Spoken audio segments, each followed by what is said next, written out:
राधे राधे, हरे कृष्णा। मैं हूं आपके साथ प्रियंका तिवारी और स्वागत करती हूं आप सभी का आज के इस नए वीडियो में। आज मैं आपको धनतेरस की पूजा विधि बहुत ही सरल तरीके से एकदम सामान्य विधि करके दिखाने जा रही हूं, यानी ज्यादा तामझाम नहीं रहेगा, हर एक व्यक्ति कर सकता है। तो माता लक्ष्मी की पूजा जो है धनतेरस से ही शुरू कर देनी चाहिए, क्योंकि राजा बलि ने जो है माता लक्ष्मी से वरदान मांगा था कि त्रयोदशी से यानी कि धनतेरस से जो कोई भी व्यक्ति माता लक्ष्मी की 5 दिनों तक पूजा करे, माँ आपकी कृपा हमेशा उन पर बनी रहे। तो इसीलिए जो है माता लक्ष्मी ने वरदान भी ये दिया था, तो जरूर धनतेरस से ही पूजा शुरू कर देनी चाहिए। तो चलिए मैं आपको पूजा विधि करके दिखाती हूँ। तो पूजा शुरू करने के लिए सबसे पहला काम आपका होना चाहिए अपने आप को पवित्र करना, आचमन करना। तो कुछ की मदद से अपने ऊपर 3 बार जल डालते हुए पवित्रीकरण कर लीजिएगा और उल्टे हाथ की मदद से सीधे हाथ में जल डालते हुए जो है मुख में छुआकर जो है आप आचमन कर लीजिएगा। ओम केशवाय नमः, ओम माधवाय नमः, ओम नारायणाय नमः बोलते हुए और चौथी बार जो है हाथ धो लीजिएगा ओम ऋषिकेशाय नमः बोलते हुए। आचमन करने के बाद जो है अब हम पूजा शुरू करेंगे हाथों को अच्छी तरह से पोंछ करके। तो अगर आप चाहें तो ये पूजा जो है अलग से चौकी लगा करके भी कर सकते हैं, या फिर जहां पे भी आपका मंदिर हो वहां पे, जैसे माता लक्ष्मी और श्री गणेश आपने रखे होंगे वहां पे भी ये पूजा आप कर सकते हैं। अलग से अगर चौकी लगा रहे हैं तो इस तरह से एक लकड़ी के पाटे के ऊपर जो है लाल वस्त्र बिछा लीजिएगा और इसके बाद जो है आप जो भी आपकी पिछली दिवाली की जो मूर्तियां हों माता लक्ष्मी की, श्री गणेश की, आप उनको आसन प्रदान कीजिएगा। तो थोड़ा सा चावल रख करके इस तरह से जो है हम माता लक्ष्मी की प्रतिमा को आसन प्रदान करेंगे। इसके बाद जैसे कि आप सभी जानते हैं श्री गणेश के बिना तो कोई पूजन होता ही नहीं है, तो श्री गणेश की पूजा जरूर करनी है। उनको हमने आसन प्रदान किया है। साथ ही साथ हम इसमें जो है कुबेर देवता की भी पूजा करेंगे, ताकि हमारे घर में जो धन आए वो रुके भी, ठीक है। मतलब ऐसा नहीं है कि मतलब आए और चला जाए। तो कुबेर देवता का भी पूजन करना है और यहाँ पे हम धन्वंतरी जी का जो है आवाहन कर लेंगे, ठीक है। और हम यहाँ पे स्वास्तिक बना लेंगे। देखिए स्वास्तिक जो होता है वो माता लक्ष्मी का ही प्रतीक माना जाता है। और फिर जो है हम यहाँ पर तेल का दीपक रखेंगे। पुराणों के अनुसार जो है दीपावली के इन 5 दिनों में जो है तेल मात्र में माता लक्ष्मी का जो है वास माना जाता है। तो दीपक प्रज्वलित करने के बाद जो है थोड़ा सा चावल फूल रख करके जो है हम दीप देवता को अर्पित कर देंगे। और अब हम जो है पूजा का संकल्प ले सकते हैं। देखिए संकल्प से क्या होता है, जैसे हम भगवान को बता रहे हो कि हम किस मनोकामना के लिए जो है ये पूजा कर रहे हैं। बिना संकल्प के कोई भी पूजा का आधा ही फल प्राप्त होता है, तो संकल्प आवश्यक है, कर सकते हैं। चावल फूल कुशा ले लीजिएगा, थोड़ा सा दक्षिणा रख सकते हैं और जल डाल लीजिएगा। अगर ये सभी चीजें ना लेना हो तो आप केवल जल डाल करके भी संकल्प ले सकते हैं, ठीक है। आपको बोलना है कि मैं, अपना नाम गोत्र पता हो तो ठीक है, नहीं तो माता लक्ष्मी की प्रसन्नता के लिए आज धनतेरस के अवसर पर माता लक्ष्मी, भगवान श्री गणेश, भगवान धन्वंतरी और कुबेर देवता के पूजन का संकल्प लेती हूँ। ऐसा करके जो है आपको संकल्प इस तरह से खड़े हाथों से रखना होता है। संकल्प रखने की विधि महत्वपूर्ण होती है, खड़े हाथों से रखिएगा। और अब हम भगवान कुबेर देवता और धन्वंतरी जी को बुलाएंगे, यानी उनका आवाहन करेंगे। देखिए आपने पिछली दीपावली पूजा की होगी तो माता लक्ष्मी और श्री गणेश का आवाहन तो आपने किया ही होगा, तो इस वर्ष अभी करने की जरूरत नहीं अगर पुरानी मूर्तियां हैं। लेकिन सुपारी तो हमने अभी रखी, तो इनमें बुलाना जरूरी पड़ेगा, नहीं तो फल की प्राप्ति कैसे होगी। तो इनको बुलाने के लिए प्रार्थना कीजिएगा। हे कुबेर देवता, हे भगवान धन्वंतरी, धनतेरस के पूजन हेतु मैं आपका आवाहन करती हूँ। कृपया करके यहाँ पर विराजमान हो और हमारी पूजा विधियां स्वीकार करें। इस तरह से जय कुबेर देवता, जय धन्वंतरी भगवान बोलते हुए उनका ध्यान कर लीजिएगा और फिर हम पूजा शुरू करेंगे। पूजा श्री गणेश से शुरू करते हुए जो है हम सभी देवी देवताओं को जल अर्पित करेंगे। ओम गंगणपतये नमः, ओम गंगणपतये नमः, ओम महालक्ष्मी नमः, ओम महालक्ष्मी नमः, जय कुबेर देवता, जय धन्वंतरी भगवान। इस प्रकार से आप जल अर्पित करें। जल अर्पित करने के बाद जो है सभी देवी देवताओं को वस्त्र अर्पित करना चाहिए। तो आप वस्त्र स्वरूप जो है मौली धागा भी अर्पित कर सकते हैं, या फिर माता लक्ष्मी के लिए आप जो है चुनरी भी ला सकते हैं। तो इस तरह से जो है आप सभी देवी देवताओं को वस्त्रम समर्पयामि बोलते हुए वस्त्र अर्पित करें। अब हम जो है भगवान का श्रृंगार करने के लिए उन्हें हल्दी, चंदन, सिंदूर इत्यादि लगाएंगे। श्री गणेश को सिंदूर अत्यंत प्रिय होता है, साथ ही साथ माता लक्ष्मी को भी सिंदूर लगाना चाहिए। लेकिन कुबेर देवता और धन्वंतरी जी को जो है हम चंदन लगाएंगे। ये सूखा पिसा हुआ जो है चंदन है। और साथ ही साथ हम दीप देवता का भी पूजन करते चलेंगे, उन्हें भी जो है कुमकुम इत्यादि लगाना चाहिए। फिर जो है सभी को अक्षत अर्पित करें। ओम महालक्ष्मी नमः। अक्षत इत्यादि अर्पित करने के बाद फूल पत्र चढ़ाना चाहिए। तो श्री गणेश को दूर्वा अत्यंत प्रिय होती है, उन्हें दूर्वा जरूर अर्पित करें अगर व्यवस्था हो जाए। पुष्प अर्पित करें। माता लक्ष्मी को भी जो है हम पुष्प अर्पित करेंगे। अगर कमल का फूल मिल जाए तो और भी अच्छी बात होगी। अर्पित कर और फूल इत्यादि अर्पित करने के बाद हम माता लक्ष्मी को श्रृंगार की सामग्री भी अर्पित कर सकते हैं ताकि हमें सौभाग्य लक्ष्मी की भी प्राप्ति हो। इसके बाद धूप बत्ती जलाएं। भगवान को धूप दीप दिखाना चाहिए। दीपक आप प्रत्यक्ष रूप से भी प्रज्वलित कर सकते हैं या फिर जो है चावल से भी इस प्रकार से दीप करने की भावना कर सकते हैं। इसके बाद जो है भगवान को भोग अर्पित करना चाहिए नैवेद्य के रूप में। जो भी आपने मिठाइयां बनाई हो, ना हो तो आप जो है घर में अगर काजू बादाम मिश्री वगैरह कुछ भी हो वो भी आप भोग लगा सकते हैं, ठीक है। और मौसमी फल अर्पित करना चाहिए, केला सेब जो भी आपके पास हो। एक बात ध्यान रखिएगा कि भोग लगा करके और कुश की मदद से जो है भोग में 3 बार जल जरूर फेर दीजिएगा इस तरह से। हे भगवान भोग स्वीकार कीजिए, ऐसी प्रार्थना करें।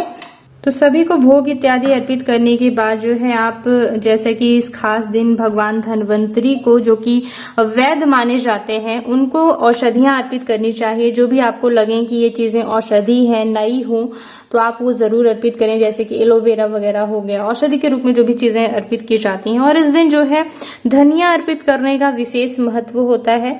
तो आप जो है सभी देवी देवताओं को मतलब धनिया भी जरूर अर्पित करें। माता लक्ष्मी को विशेष, भगवान धन्वंतरी को। और फिर जो है आप धनतेरस की कथा भी सुन सकते हैं जो कि मैं अपने चैनल पे डाल दूंगी, जिसमें आपको पता चलेगा कैसे राजा बलि ने जो है माता लक्ष्मी को प्रसन्न किया और माता लक्ष्मी ने जो है आशीर्वाद दिया कि कार्तिक के कृष्ण पक्ष यानी त्रयोदशी, चतुर्दशी और अमावस्या के दिन जो है पृथ्वी पर मेरा राज्य है। ये देखिए यहाँ पे लिखा हुआ है। संपूर्ण प्रजा खूब दीप दान आदि करे, श्री महालक्ष्मी का आवाहन पूजन करें तो लक्ष्मी जी उनके घर सदैव विराजमान रहेंगी। आप कमलगट्टे की माला पर माता लक्ष्मी के मंत्रों का जप कर सकते हैं। देखिए जो लोग भी माता लक्ष्मी की कृपा प्राप्ति चाहते हैं उनके घर में कमलगट्टे की माला जरूर होनी चाहिए, क्योंकि ये अत्यंत प्रिय होती है माता को। कमलगट्टे के बीज अर्पित भी किए जा सकते हैं और इन पर जो है माता लक्ष्मी के मंत्र का या फिर नाम जप जरूर करना चाहिए। इसी से जो है आपको जो भी आप चाहते हैं जरूर प्राप्त होगा, है ना। तो ओम महालक्ष्मी नमः, ओम महालक्ष्मी नमः इस प्रकार से करते हुए या फिर ओम श्रीम श्रीये नमः, ओम श्रीम श्रीये नमः इस प्रकार का जप आप कर सकते हैं। अगर मंत्र जप नहीं करना है तो साधारण तौर पर जय मां लक्ष्मी आपको 10-15 मिनट बैठ करके जो है नाम जप करना चाहिए। और अब मैं आपको यम का दीपदान कैसे करना है इसकी भी जानकारी दूंगी, लेकिन यहाँ पर जो है अभी पूजा संपूर्ण कर लेनी चाहिए। तो यहाँ पे मैं आपको आरती बता देती हूँ। तो जब भी आप दीपक प्रज्वलित करें, दीपक के नीचे चावल जरूर रख लें और जल घुमाते हुए जो है दीपक कभी अक्षत चंदन पुष्प इत्यादि से पूजा कर लेनी चाहिए। फिर विधिवत रूप से जो है श्री गणेश की आरती गानी चाहिए और फिर महालक्ष्मी की आरती गानी चाहिए, ठीक है। आरती गाएं आप खड़े होकर के। और आरती करने के बाद जो है अपने स्थान पर गोल गोल घूमकर प्रदक्षिणा कीजिएगा। इसके बाद माता से क्षमा याचना जरूर कीजिएगा कि हे माता, पूजा पाठ में या फिर जो भी हमसे गलतियां हो जाती हैं उनके लिए आप हमें क्षमा कीजिएगा और हमारे घर में जो है अपनी कृपा दृष्टि बनाए रखिएगा। ऐसा कह करके जो है थोड़ा सा पुष्पांजलि अर्पित कर दीजिएगा। भगवान की प्रार्थना की जाती है, उनकी स्तुति की जाती है। तो इस तरह से सभी विधियां करने के बाद आसन के नीचे का जल माथे पे जरूर लगा लीजिएगा। जिस आसन पे बैठ के आप पूजा कर रहे थे उस आसन को थोड़ा सा पीछे खिसका कर आसन के नीचे का जल माथे पे लगा लीजिएगा, वरना फल इंद्रदेव ले जाते हैं आधा। तो ऐसा जरूरी होता है करना। और फिर जो है घर के बाहर जाकर यम का दीपदान करना है। तो घर के मुख्य द्वार पर या फिर घर की दक्षिण दिशा में जो है यम का दीपदान किया जाता है। इस प्रकार से जो है धर्म अर्थ काम मोक्ष के प्रतीक के रूप में हमने 4 बातियां रखी हैं। वैसे आटे का दीपक बनाया जाता है। देखिए जैसे कि यम के दीपदान के लिए जब हम ये मिट्टी का दिया उपयोग करते हैं तो जब दीपक शांत हो जाता है तो सुबह से या तो धरती में गाड़ देना चाहिए, मतलब उसी दिन, या फिर जो है जल में विसर्जित कर देना चाहिए, ठीक है। क्योंकि यम के लिए दीपदान किया जाता है तो वो मतलब, और हाँ, उनका आवाहन नहीं किया जाता यम देवता का किसी भी सुपारी वगैरह पे, मतलब यमराज को घर नहीं बुलाया जाता। जैसे कि शनि देव को हम घर के अंदर नहीं रखते, तो इसी तरह से, है ना। तो इस तरह से आप बातियां बनाइएगा। और सरसों के तेल की जो है आपको दीपक प्रज्वलित करना चाहिए। कोई भी अनाज यानी कि जवा आप रख सकते हैं, और इसी तरह से थाली में ही रख लीजिए। क्या एक थाली में रख कर जो है मतलब लाने ले जाने में आसानी रहती है, और खिलाने में मतलब जैसे कि कुत्ते को या फिर खिला सकते हैं, फिर ब्राह्मण वगैरह किसी भूखे को भी दान कर सकते हैं। ठीक है। और आगे क्या है कि दीपक प्रज्वलित करके जो है यम देवता से प्रार्थना की जाती है, एक श्लोक बोला जाता है। तो मैं आपको विस्तृत वीडियो बना करके दे दूंगी वैसे। और क्या है कि दीपक दीपक प्रज्वलित करके जो है एक श्लोक बोला जाता है, यम देवता से प्रार्थना की जाती है। कौड़ी वगैरह का तो ग्रंथों में वर्णन नहीं मिला, वैसे मैंने 3 पुराण पढ़े हैं जिसमें जो है धनतेरस की पूजा का, तो उसमें मुझे कौड़ी वगैरह डालने के लिए नहीं मिला है। जो अगर जिसको मिला हो वो डाल सकते हैं, ऐसे कोई दिक्कत की बात नहीं। प्रज्वलित करके क्या करना है, दीपक आपको ऐसे जल घुमाते हुए पूजा कर लीजिएगा अक्षत, चंदन, पुष्प इत्यादि से, और दीप देवता को। और फिर जो है आप इस तरह से नैवेद्य भी जरूर अर्पित कीजिएगा, नैवेद्य भी अर्पित किया जाता है। ठीक है। इस तरह से सारी पूजा विधियां आप कीजिएगा। और अगर श्लोक आप साधारण भाषा में नहीं बोलना चाहते हैं तो आप सिर्फ यम देवता से प्रार्थना कीजिएगा कि मेरे घर के सभी सदस्यों की जो है रक्षा कीजिएगा, अकाल मृत्यु से जो है उनकी संकटों से रक्षा कीजिएगा, और मेरे पति की, पुत्र की आयु लंबी कीजिएगा। ऐसा आप यम देवता से प्रार्थना सामान्य भाषा में भी कर सकती हैं। ठीक है। वैसे हमेशा हमें भगवान से सामान्य भाषा में ही प्रार्थना करनी चाहिए, क्योंकि जब हम श्लोक बोलते हैं, मंत्र बोलते हैं, अगर एक अक्षर भी उच्चारण में गलत हो गया ना तो गलत अर्थ निकल जाता है, जिसके कारण से नुकसान झेलना पड़ सकता है। एक ऋषि थे जिन्होंने खूब तपस्या करी, उन्होंने वरदान मांगना था भगवान से कि मुझे ऐसा पुत्र चाहिए जो कि इंद्र को मार सके, लेकिन उन्होंने श्लोक में ऐसा बोला कि मुझे ऐसा पुत्र चाहिए जो इंद्र से मर सके।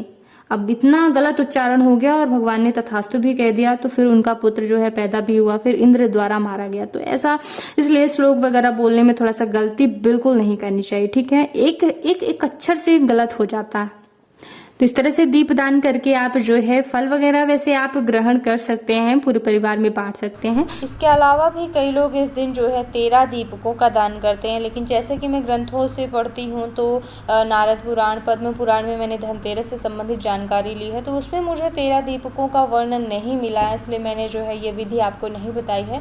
हाँ, ये बात अलग है कि कार्तिक में दीपदान का बहुत ही ज़्यादा महत्व होता है, तो उस हिसाब से आप जो है 13 दीपक भी प्रज्वलित कर सकते हैं अगर आपकी इच्छा है। तो इस तरह से आपकी धनतेरस की पूजा विधियां पूरी होती हैं। और भी कई दीपावली के वीडियो मैंने बनाए हुए हैं, तो एक बार चैनल पे जरूर आइएगा, क्योंकि जो भी ग्रंथों से जानकारी मिलती है वही शुद्ध जानकारी आपको उपलब्ध कराती हूँ, और पंडितों के घर से हूँ तो इसी तरह से पूजा विधि भी करके दिखाती हूँ। तो एक बार चैनल पे जरूर आइएगा। इस वीडियो को देखने के लिए बहुत बहुत धन्यवाद। माता लक्ष्मी की कृपा आप सभी पर बनी रहे।